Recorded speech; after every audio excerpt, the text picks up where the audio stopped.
Hey guys, welcome to episode 3 of Mike's Movie Talk, the show where we talk about movies.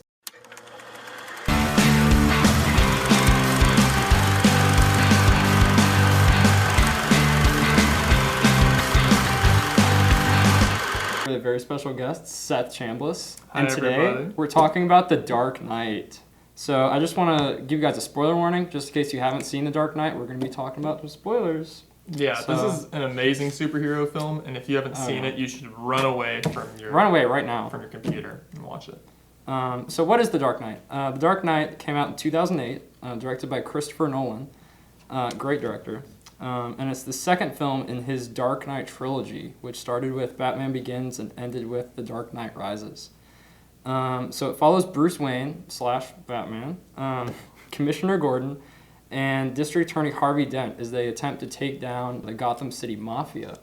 But they are undermined by a criminal menace known as the Joker. Yeah, big baddie in this And one. I really think that this movie is as much about the Joker as it is about Batman. No, Or maybe even more. I think in hindsight it's more about the Joker than it is about Batman. But I think even when it came out, or like even before it came out, I think it was absolutely like a Joker movie in a way. Yeah.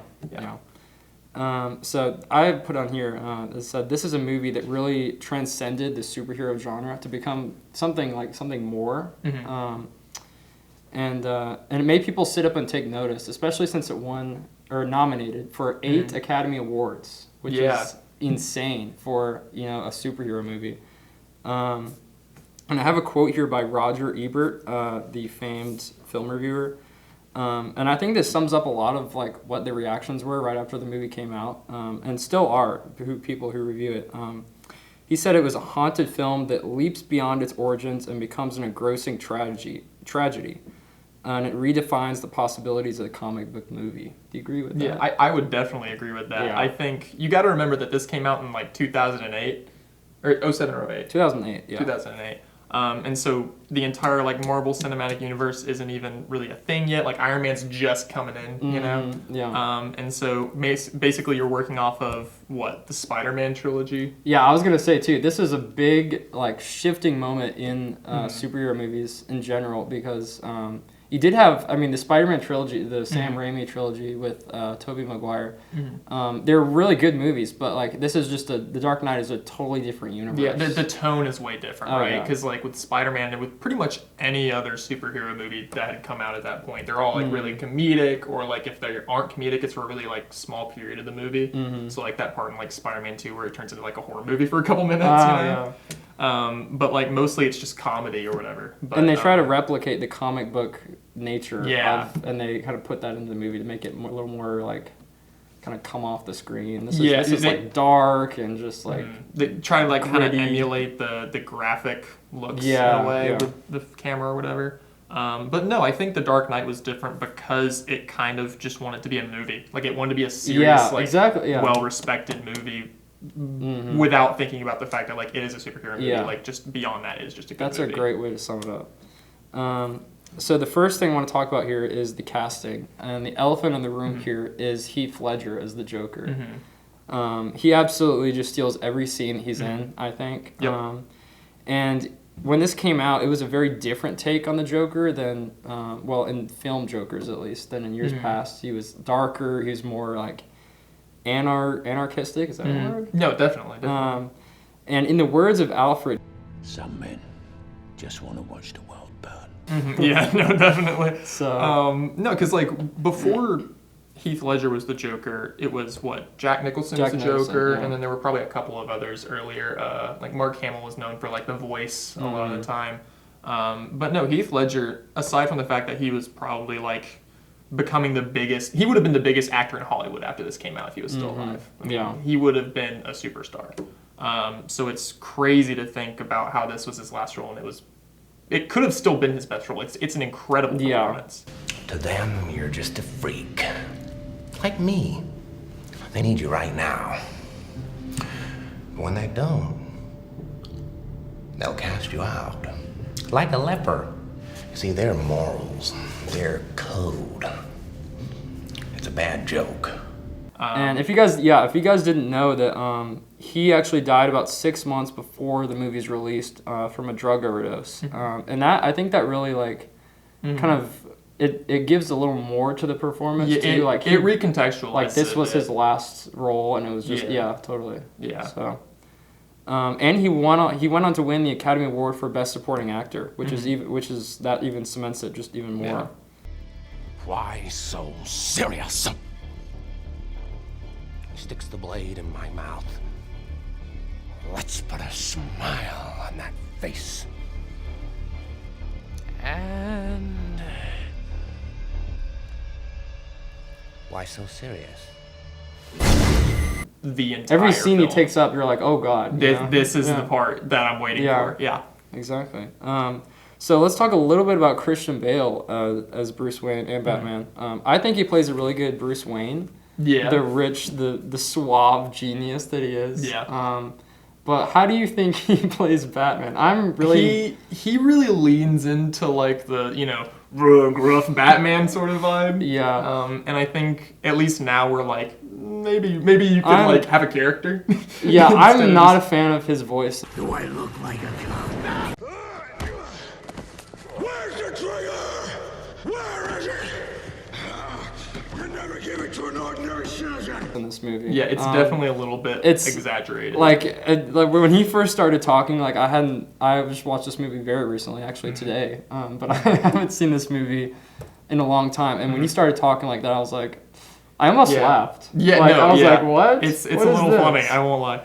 It's a little bit too much, I'd say. Yeah. I don't think it detracts from the movie at all. Like, I got used to it. You get used to it pretty quickly, is what I was gonna say. But no, it's a little bit much. I mean, if he used his his regular voice, it would be better, I think. But then you think like could people recognize him if he used his right?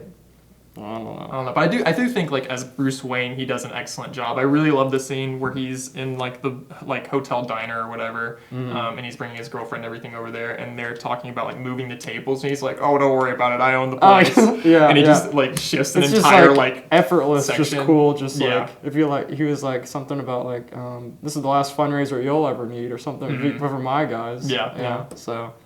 I also have just a little silly question here. Yeah. Could Batman do you think Batman could actually be recognized by his eyes and his chin in real life? Well, they give him like black paint on his eyes in this movie, don't they? Yeah. So. What if Harvey Dent is the Caped Crusader? I think. I don't know. So you know how Superman, it's you should know. You know what I mean? Yeah, the glasses, okay. But Batman, I don't know. With the paint on the eyes, it could be a lot harder, and especially because the suit isn't really form fit. You know what I mean? It's very not how he's actually shaped. It's like armor almost, and he's talking not a person. So. Yeah, I don't know. Maybe I don't know. Possible. That's a question.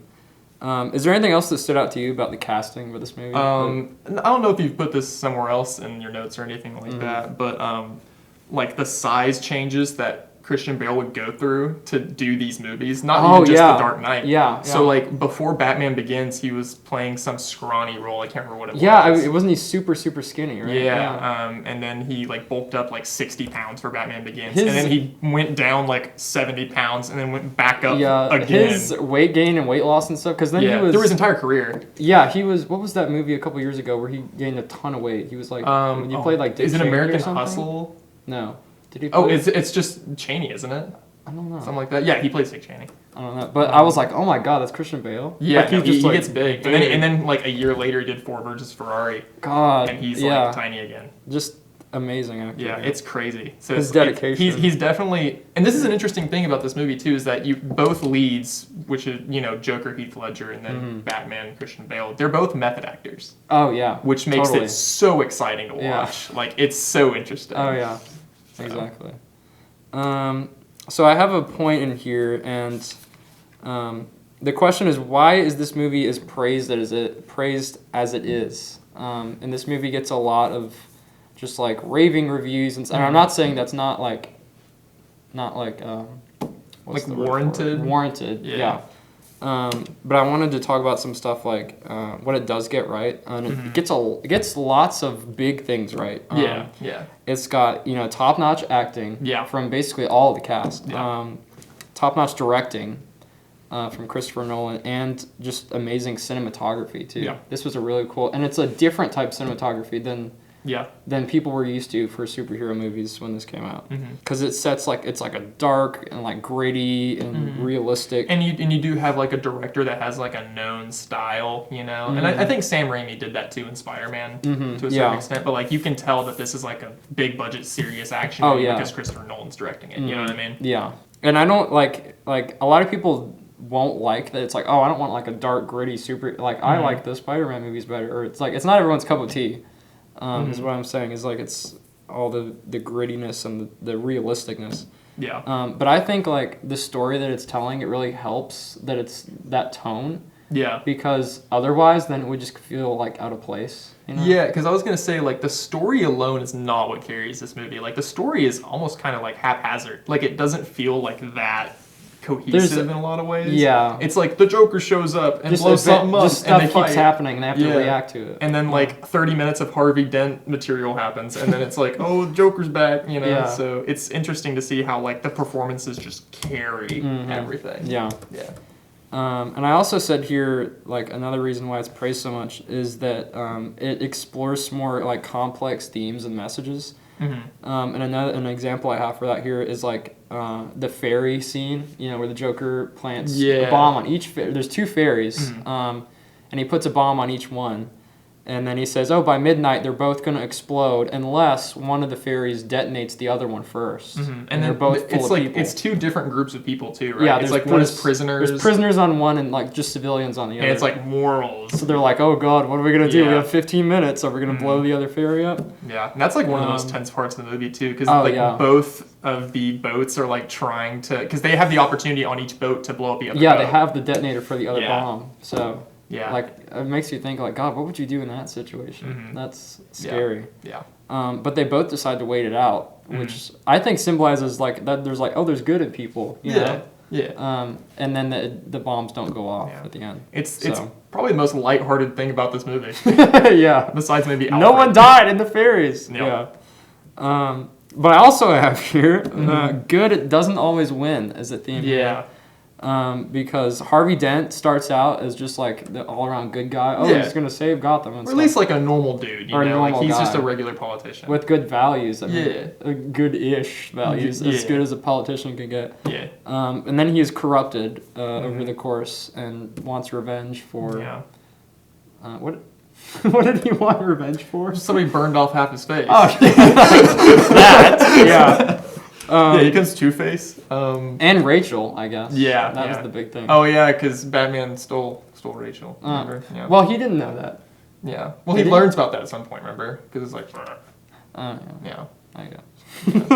I need to go watch this movie again. Yeah. But yeah, so good doesn't always win. And Batman fails to save Rachel. That's another thing. Because I mean, we're really not used to before this. At least we really aren't used to seeing superheroes fail. Yeah, and stuff. yeah. I mean, there's definitely that part where like he has to pick which like person to save from the bomb, can't and save it's like everyone. you can't, like legitimately he couldn't. Like there's nothing he could do. And in the end, Batman has himself framed for the people that Harvey Dent killed, so he can preserve Harvey Dent's like heroic image after he died.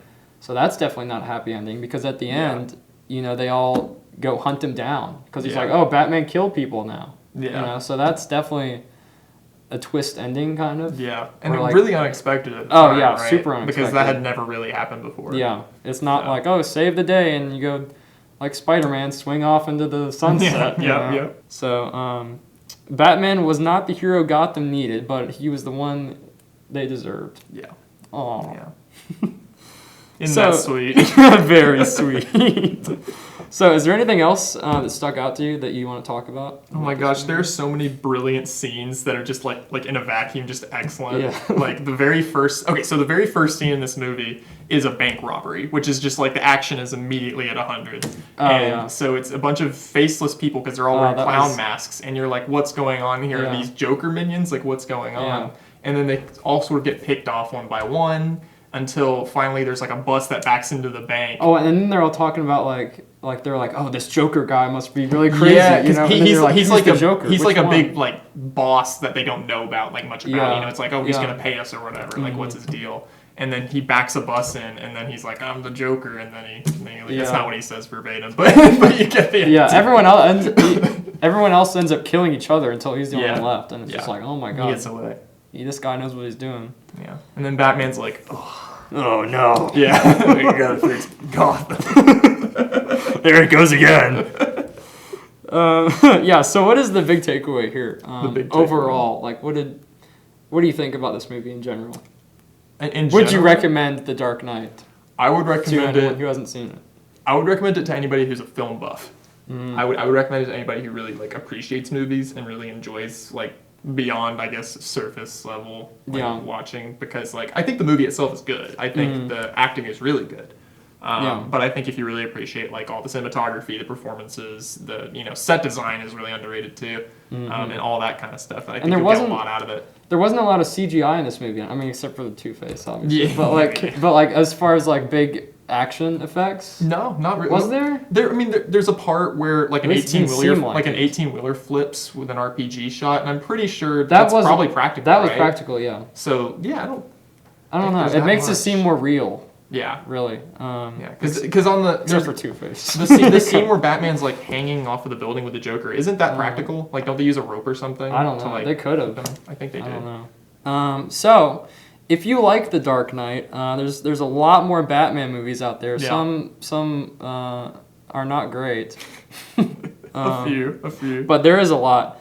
The next time we'll see Batman is in The Batman, that's called, played by Robert Pattinson. Yeah, the one and only. And that's coming out March 4th, 2022, as of now. Yeah, I'm excited. So I have some hope for that one. It's it's going to be like a reboot, so there's going to be all new things going on. It's looking pretty gritty. It's looking a lot like Dark Knight. A lot like The Dark Knight. Yeah. If The Dark Knight wouldn't have happened, the Batman probably wouldn't have looked like this. So. I agree. And you can say about that for a lot of other movies. Yeah. If The Dark Knight never came out. I mean, like you could have a pipeline from like The Dark Knight to like Infinity War. Oh yeah, you know what I mean? Really? Because you see how like negative that ending is, and you're like, this wouldn't have happened for how negative. I didn't even think about that. Guys, The Dark Knight is a great movie. It's awesome. So, if you've made it this far, I guess you've seen it, or you don't care about spoilers. So, anyways, thank you, Seth, for coming onto the show. Anytime. Thank you guys for watching, and we'll see you in the next episode in 2 weeks. All right, see you guys later. Bye. Peace.